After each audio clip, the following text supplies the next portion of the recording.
Anarchy. Anarchy is a word which comes from the Greek and signifies, strictly speaking, without government, the state of a people without any constituted authority, that is, without government. Before such an organization had begun to be considered possible and desirable by a whole class of thinkers, so as to be taken as the aim of a party, which party has now become one of the most important factors in modern social warfare, the word anarchy was taken universally in the sense of disorder and confusion, and it is still adopted in that sense by the ignorant and by adversaries interested in distorting the truth. We shall not enter into philological discussions, for the question is not philological but historical. The common meaning of the word does not misconceive its true etymological signification, but is derived from this meaning owing to the prejudice that government must be a necessity of the organization of social life, and that consequently a society without government must be given up to disorder, and oscillate between the unbridled dominion of some and the blind vengeance of others. The existence of this prejudice and its influence on the meaning which the public has given the word is easily explained. Man, like all living beings, adapts and habituates himself to the conditions in which he lives and transmits by inheritance his acquired habits. Thus, being born and having lived in bondage, being the descendant of a long line of slaves, man, when he began to think, believed that slavery was an essential condition of life, and liberty seemed to him an impossible thing. In like manner, the workman, forced for centuries, and thus habituated to depend upon the goodwill of his employer for work, that is, for bread, and accustomed to see his own life at the disposal of those who possess the land and the capital, has ended in believing that it is his master who gives him to eat, and demands ingeniously how it would be possible to live if there were no master over him. In the same way, a man who had had his limbs bound from his birth, but had nevertheless found out how to hobble about, might attribute to the very hands that bound him his ability to move, while, on the contrary, they would be diminishing and paralyzing the muscular energy of his limbs. If, then, we add to the natural effect of habit the education given him by his masters, the parson, teacher, etc., who are all interested in teaching that the employer and the government are necessary.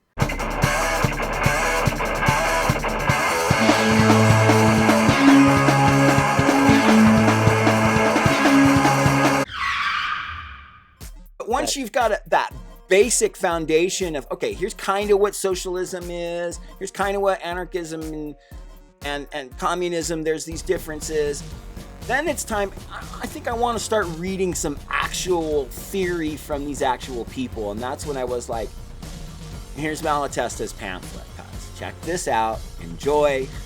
Yeah. Because I knew you would, and because, I mean... Yeah, go ahead. So you take it from there. You definitely had the response to Malatesta that I hoped you would, and that I had when I first started reading. And this is just like, oh my god, this dude is dope as fuck. Simple to the point, but he covers so much ground. He gets it. He knows how to explain this shit right. Anyway, I'll let you. But so you have it there, right? Do you have it there? Why don't you show people what you have? And it's right here. Anarchy by Enrico, if I'm pronouncing it right, Malatesta. Yep. And man, the dude is on point. I started reading, and I knew the name Malatesta, from We Do Not Fear Anarchy. But I didn't really know too much about what he was about. The book does explain a lot about Marx and Bakunin. So reading straight from Malatesta, which is something that I was glad my cousin thought I was ready for. Man, he is so eloquent. He just. Can I just stop you real quick? Anyone's ready to read that pamphlet, and you will understand it and get it. You don't have to read the Communist Manifesto and then We Don't Fear Anarchy first, but if you have a little bit of that historic context in mind, to be able to draw from. It sheds it opens up a lot of the passages in there that may have kind of gone over your head. But you'll still, if you've never read the Communist Manifesto and you don't have access to We Don't Fear Anarchy or whatever, you don't have those books, but you can get the pamphlet Anarchy from Alice. Read it right now. You'll get it. But right. Go ahead. Thank you for letting me clarify that. But I just think, again, having a little bit of that historic context first will make that first real dive into Malatesta a richer experience, I think. And I agree. The only reason why I would have phrased it the way I did was because, like I said, I had heard the name Malatesta, but I didn't really quite know what he was about. And so when you gave me this, then it was like, okay, now I can really, start getting it better. I not get an idea, not know exactly what the dude's about, but now I can start getting an idea of what it was that he was conveying. And it's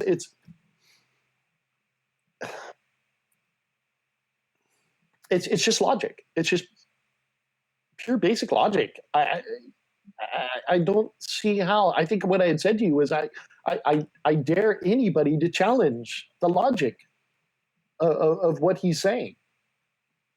And well, why don't you give a basic? Why don't you go ahead and, for people who haven't read it, you don't have to describe in great detail what he's saying, but why don't you give kind of a basic synopsis of what you're getting from him? What is the gist of what he's saying, or at least what you took? Well, I think a lot of it starts out with the idea of all of these, all this negative connotivity to what anarchism is. And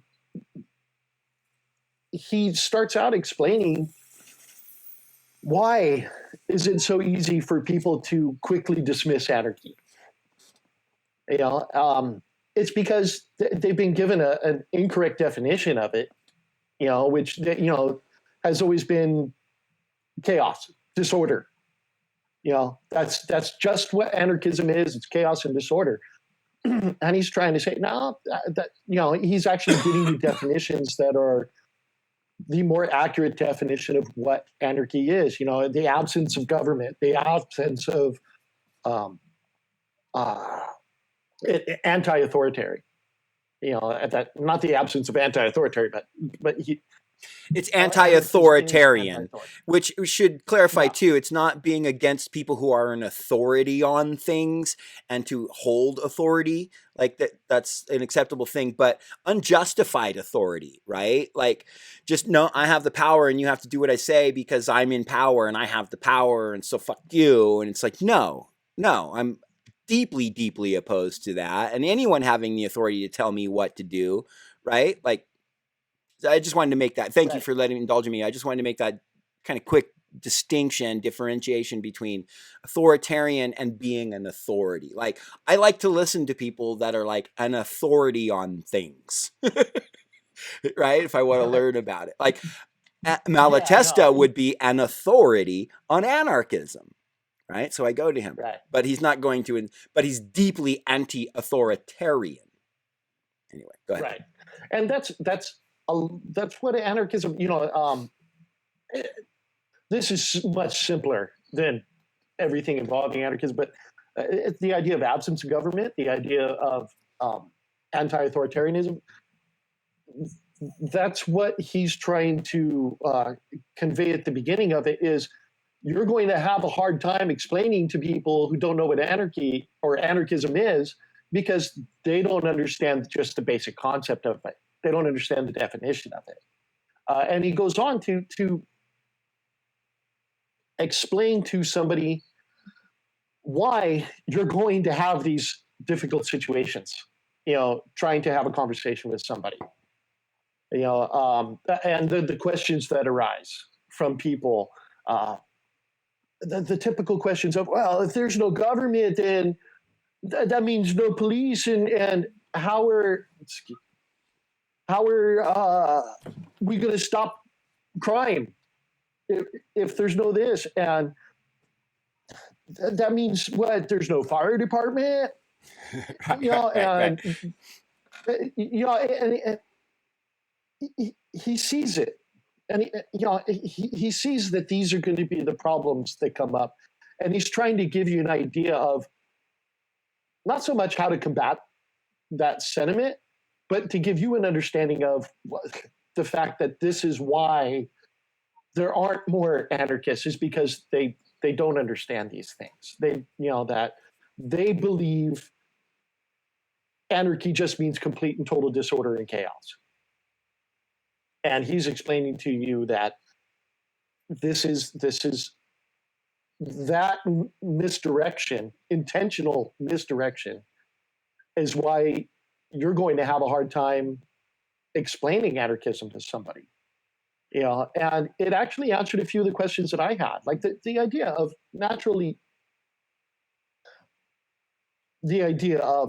what does happen with crime, what does happen, how do we handle those situations? And what's great is the book is very empowering, because it's really asking, like, well, how would you not handle it as a community? We're not saying we're just going to let all these things happen. It's not just because there's no established police station and established police officers coming and telling you, hey, don't do that, and sticking your finger in your face, beating you on the street, or throwing you in a jail. That doesn't mean that the community is just going to continue to allow whatever to happen. Right. But and I would say to that too, really quickly, I would say to that it took communities to set up those forces. Like the same community can set up something different and better. I mean, the reason communities set up these things, supposedly these structures, governments, not the police force. The police force in America was set up to capture escaped slaves. Straight up. That's it. Yeah. But our power structures, the governmental structures, we put these things in place as civilizations. Like, what is the core organizing principle of a civilization to begin with? Every civilization is, let's get together, maximize our efforts in order to minimize our struggle, right?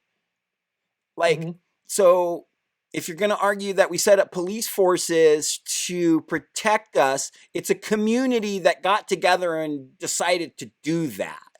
It's that same community that can set up something better in its place, right? It's not that the police just popped up out of a vacuum. And, and the last thing I'll say about in reference to police is they do not prevent crime. They respond to it. Like, that's another big part of the book. Go ahead. Well, no, I just real quick. He responds to the idea of, well, he asks the questions: is the presence of a police force actually lowering the number of crime, lowering the number of murders? Those things happen, and then the police respond to it. And it also points out that a region that might have more of a presence of police force does not, throughout history, it has not shown that there is a lower crime rate in that area, or it's going to happen, and the police respond to it. And he does tackle that. I don't know if that's kind of where you were going with it. No, I didn't. Everything in that pamphlet is not fresh in my mind. I have read so much Malatesta since I actually never. That's one of the very few things I've only listened to an audiobook of his. I have everything else that I know of that's been published by him, and I read it physically in the books and do all the annotating. But it was listening to that audiobook that made me go, I got to go buy this dude's books. So I don't really, like, it's been a long time since I listened to that pamphlet, right? The reason I brought that up, that was just my thought. So in terms of police, I want to train myself, actually, whenever I make a video, if it comes up in the topic of policing, is that they do not prevent crime, they respond to it. Because they constantly say, who's going to protect you from the murders and the rapists and child molesters and da-da-da? Well, no cop ever does. The cop responds after all those things have already happened. Right. And so... Right. I mean, I guess that just shows and proves that I am very much a Malatesta anarchist. No, and that was one small factor of it. One of the big things that he explains is, and it's so beautiful. This government that you have, regardless of where you are in the world, they have been established, and what they've become is they have become deprivileged, making decisions for everybody based on protecting the privileged and protecting the wealthy. That's what they do. They do not. You are simply a tool that can be used to help secure wealth and privilege for the people who are running the government. Now, capitalism obviously needs to go. And I hope I'm saying this right. Just my idea of one dude having an idea for something, and now he never has to work again, and everybody else doing the work based off of his idea, they barely get enough money to survive while he goes and he profits off of all of their work. And that's unjust. Yes, it is. Right. And it needs to go. And now if you get rid of the idea of a privileged class, you get rid of those inequalities and injustices, and there is no more privileged class, and we, like we can do, we can actually handle things without somebody over our shoulder telling us how to handle the things. What need is there for government? Unless it's there to like minimize our labor, to help us make sure we have food and healthcare and the things that we need to survive. Otherwise, why are we organizing as a society and having governments and civilizations, if not to facilitate our ability to because if we can, provide for the basic necessities, roof overhead, food on the plate, and clothing and the basic things you need to function, then we can focus all of our efforts on advancing the human condition in general, right? Maybe start exploring the universe a little bit, but instead we gotta fucking constantly be undoing the toxic, violent, destructive mechanisms of Western imperialist capitalism.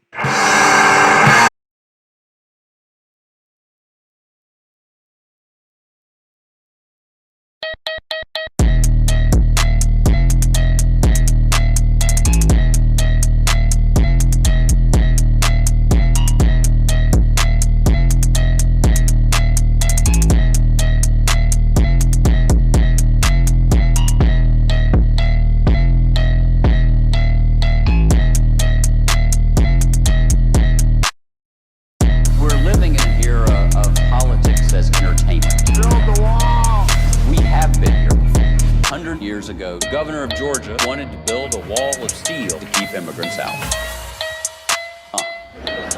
What changed everything was Pearl Harbor. The internment that Japanese Americans went through is history now, but what's happening on our southern borders feels like it is current news. What I see going on today is so reminiscent of what I saw in the 60s. The women's movement fought for women to be able to stand up, and that's something we're still fighting for today. Fear, anxiety, and violence are inextricably intertwined with the story of the country. We can learn a lot by studying the McCarthy era. Even if there are only one communist, there will still be one communist human. McCarthy understood that headlines spoke louder than details. He would have loved Twitter. When you see something that is not right, you have to do something. Change in America comes when the powerful take notice of what the people have been saying. It's on all of us to save the country.